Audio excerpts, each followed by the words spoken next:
The one commodity that is most valuable on this earth is time. Time to love, time to live. From the moment the human body is born, it begins dying. I can live with no responsibility whatsoever. The price I pay is that nothing matters. Or I can reverse it and everything matters. But I have to take the responsibility that's associated with that. And so if your life isn't everything it could be, you could ask yourself, well, what would happen if you just stopped wasting the opportunities that are in front of you? What is death? Is it the end? Or is it the beginning? And what is life? What is this thing we call life? What makes life so unique and so beautiful? It is beautiful because whatever you have that you may be facing, what you may be dealing with, life is still good. You are living and achieving your dreams. Find time to better yourself, read, explore, research, live life, do things you've never thought of doing before. That's what it's all about. It might not be fun, it might not be easy, but it is profitable. It does give you results. Think about all of the great people that we admire in our society and the things that they must have had to go through in order to make it look effortless. And one day you're gonna be great, but you think you got time. You think you got time. AET 3 years from now, 5 years from now. I'm telling you, you deserve to be great now. And not only do you deserve to be great, there's some people in your life. You must be yourself if you want to experience your true purpose in life. If you're different, be different. Be different and do it with pride. If someone doesn't like it, if many people don't like it, who cares? Your life would feel better and richer if you had a goal, you chased that goal, you accomplished some things, and you would get this boost of confidence, you'd get this boost of self-esteem, like whatever it is that you're going to do.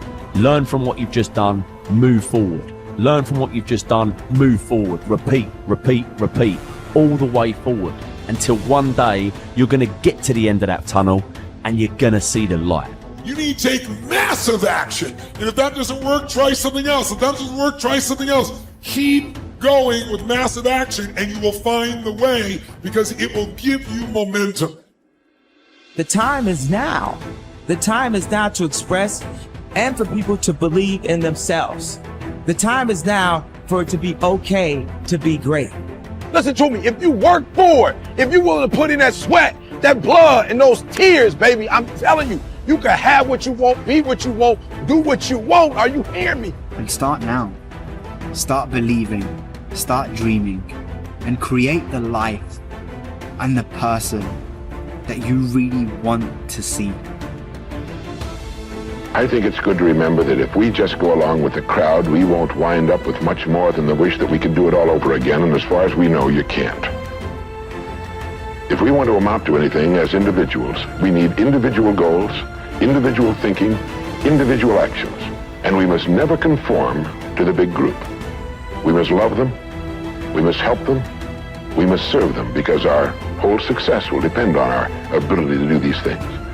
But never lose our own individuality and our identity by permitting ourselves to become submerged in what has historically proved itself to be little more than a suffocating sea of indirection and purposelessness.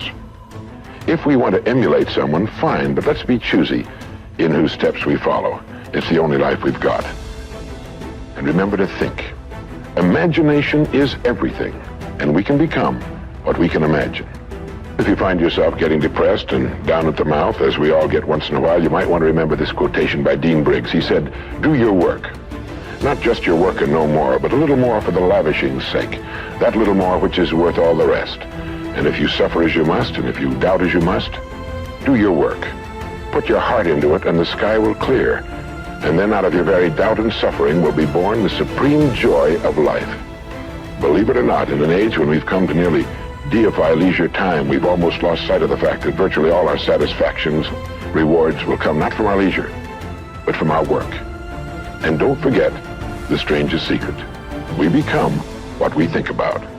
But if you want to begin to move into your own personal greatness, If you want to begin to really enjoy a happy, successful, healthy life, you've got to be willing to go against the tide. You've got to be willing to harness your will and say, in spite of this, I'm in control here.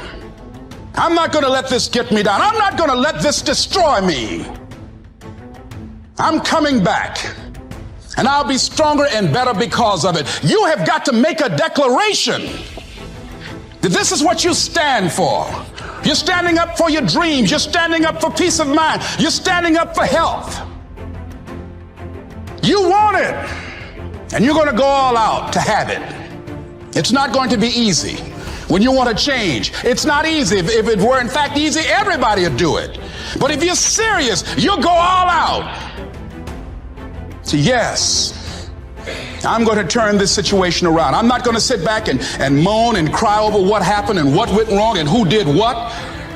I'm going to do something about this situation. The way to transform yourself is through your work. Now, I know this runs counter to our prevailing cultural prejudices. Work is too ugly, too boring, too vain. Self-transformation, we think, comes through a spiritual journey, therapy, a guru who tells us what to do, intense group experiences and social experiences and drugs. But most of these are ways of running away from ourselves and relieving our chronic boredom. They're not connected to process, and so any changes that occur don't last.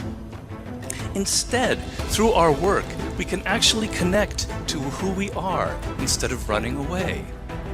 And by entering that slow, organic process, we can actually change ourselves from the inside out in a way that's very real and very lasting. This process involves a journey of self-discovery that can be seen as quite spiritual, if you like.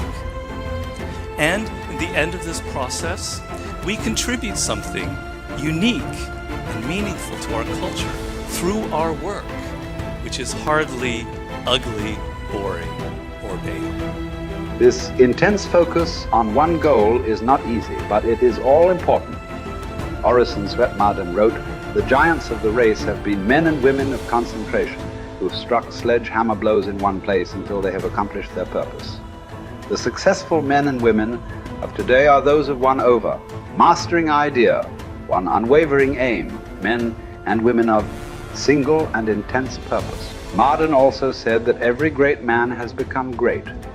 Every successful man has succeeded in proportion as he has confined his powers to one particular channel. Single-minded concentration in the direction of your dreams will intensify your desires and increase your emotional drive toward your goal. This intensity of concentration will activate the law of attraction and begin to attract people and opportunities into your life to help you to achieve your goal.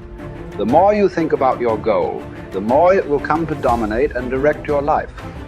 The more you think about it, the more rapidly you will move toward it, and it will move toward you.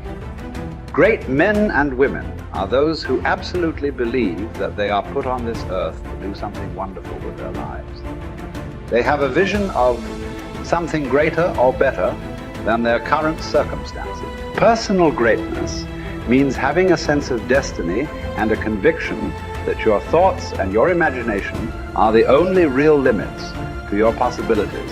William James said, compared to what we ought to be, we are only half awake. We are making use of only a small part of our physical and mental resources. Stating the thing broadly, the human individual thus lives far within his limits. He possesses powers of various sorts which he habitually fails to use. The founder of Success magazine, Orison Swett Marden, once said, "There are powers inside of you, which if you could discover and use, would make of you everything you ever dreamed or imagined you could become." In a 5-year study of leaders reported on in his book, Leaders, Warren Bennis discovered that each of them consciously avoided the comfort zone by continuously setting higher goals. They never allowed themselves to become complacent. They lived their lives fully extended, always striving to be and do more. To develop unshakable self-confidence, you need to see yourself and think of yourself as a leader, and to do what leaders do. You need to stretch yourself toward the outermost boundaries of your potential. You need to set goals that draw out of you the very best that is in you. You need to work toward objectives that cause you to feel a sense of mastery and peak performance.